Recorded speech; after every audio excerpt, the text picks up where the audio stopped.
Hello friends, welcome to Sunitha kitchen. ఈరోజు మన కిచెన్లో super tasty and spicy dry chicken రోస్ట్ని ఎలా ఇంట్లోనే ఈజీగా తయారు చేసుకోవాలనేది మీకు క్లియర్గా చూపిస్తానండి. ఇది ఒక చికెన్ స్టార్టర్ అనమాట. టేస్ట్ చాలా చాలా బాగుంటుంది, ప్రతి ఒక్కరికి కూడా నచ్చుతుందండి. ఇప్పుడు ఈ డ్రై చికెన్ రోస్ట్ని ఎలా తయారు చేసుకోవాలనేది మీకు క్లియర్గా చూపిస్తాను. ముందుగా అయితే మసాలా ప్రిపేర్ చేసుకుందాము. అందుకోసం స్టవ్ మీద ఒక ప్యాన్ పెట్టుకొని 7-8 లవంగాలు, 5 యాలకులు, అలాగే 3 దాల్చిన చెక్క ముక్కలు, 1 టీ స్పూన్ దాకా జీలకర్ర వేసి వీటిని దోరగా వేయించుకుందాము 1 నిమిషం పాటు.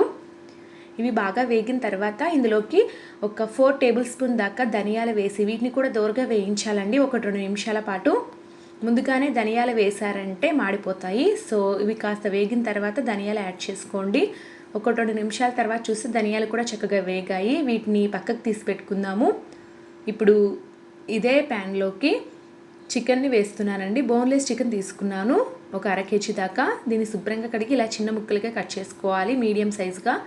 తర్వాత ఇందులోకి కొద్దిగా పసుపు, ఉప్పు వేసుకోవాలన్నమాట.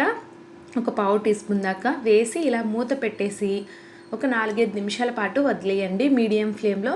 ఇలా చేయడం వల్ల చికెన్లో నుండి వాటర్ అంతా కూడా బయటికి వచ్చి మరలా ఎగిరిపోతూ ఉంటుందండి. ఇలా ఖచ్చితంగా చేసుకోవాలి. ఇలా చేయడం వల్ల నీచు వాసన కూడా చాలా వరకు పోతుందండి. అలాగే ఇక్కడ చూస్తున్నారు కదా, ముక్క అనేది కాస్త గట్టి పడుతుందన్నమాట ఈ ప్రాసెస్లో. ఒక 4-5 నిమిషాల తర్వాత చూస్తే చికెన్ ముక్కలు ఇలా డ్రైగా అయిపోయాయి. వీటిని పక్కన పెట్టుకుందాము. ఈలోపు మనం వేయించి పెట్టుకున్న మసాలాలను గ్రైండ్ చేసుకుందాము. ఇలా మెత్తగా గ్రైండ్ చేసుకున్న తర్వాత 5-6 వెల్లుల్లి రెబ్బలను వలచకుండా వేసుకొని మరొకసారి గ్రైండ్ చేసుకోండి. అంతేనండి, స్పైసీగా ఉండే మసాలా రెడీ అయిపోయింది. ఇప్పుడు స్టవ్ మీద మరొక ప్యాన్ పెట్టుకొని అందులోకి 2 టేబుల్ స్పూన్ల దాకా ఆయిల్ వేసి వేడి చేసుకోవాలి మీడియం ఫ్లేమ్లో. ఆయిల్ బాగా వేడెక్కిన తర్వాత 2 మీడియం సైజు ఉల్లిపాయలు, అలాగే 4-5 పచ్చిమిర్చిని ఇలా చీలికల్లా కట్ చేసి యాడ్ చేసుకోండి. ఈ ఉల్లిపాయ పచ్చిమిర్చి ముక్కల్ని ఒక 2 నిమిషాల పాటు దోరగా వేయించండి. మరి ఎర్రగా వేయించాల్సిన అవసరం లేదు, లైట్గా వేయించితే సరిపోతుంది.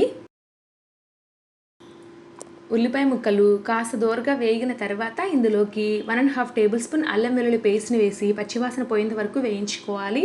మనం ఇక్కడ నాన్ వెజ్ రెసిపీ చేస్తున్నాం కాబట్టి ఆయిల్లో కొద్దిగా కొత్తిమీర, అలాగే కొంచెం పుదీనా కూడా వేసి వేయించండి. మంచి ఫ్లేవర్ వస్తుందండి.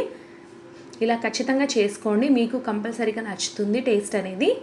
ఇప్పుడైతే అల్లం వెల్లుల్లి పేస్ట్ బాగా వేగింది కదా, మనం ముందుగా ఉడికించి పెట్టుకున్నటువంటి చికెన్ పీసెస్ని ఇలాగా వేసి బాగా కలుపుకోవాలి. ఇప్పుడు మరలా చిటికెడు పసుపు, అలాగే 2 టీ స్పూన్ల కారం, రుచికి సరిపడా ఉప్పు వేసి బాగా కలుపుకోవాలి. ఉప్పు పసుపు మనం కొద్దిగా ముందుగా వేసాం కదా, సో ఇక్కడ చూసి వేసుకోండి. కారం అయితే 2 టీ స్పూన్లు సరిపోతుందండి. పచ్చిమిర్చి కూడా వేసాము, అలాగే మసాలా కూడా వేస్తాం కాబట్టి.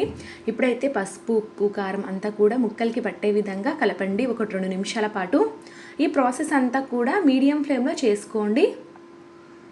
ఇలా కలుపుకున్న తర్వాత ఒక రెమ్మ కరివేపాకు వేసి మూత పెట్టేసి ఒక 4-5 నిమిషాల పాటు వదిలేయండి.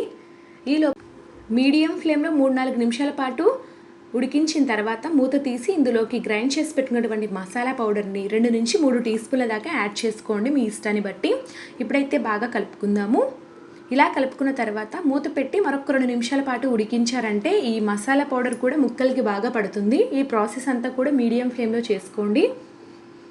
మరొక 2 నిమిషాల తర్వాత చూస్తే మనకి సూపర్ టేస్టీగా అండ్ స్పైసీగా ఉండే చికెన్ రోస్ట్ రెడీ అయిపోయింది. సో వెంటనే స్టవ్ ఆపి తరిగిన కొత్తిమీరను చల్లుకొని బాగా కలుపుకున్నారంటే డ్రై చికెన్ రోస్ట్ రెడీ అయిపోయినట్లే అండి. దీన్ని వెంటనే ఒక ప్లేట్లోకి తీసేసుకొని వేడివేడిగా సర్వ్ చేసేసుకుందాము. ఇది ఒక చికెన్ స్టార్టర్ అండి, సూపర్ టేస్టీగా ఉంటుందన్నమాట.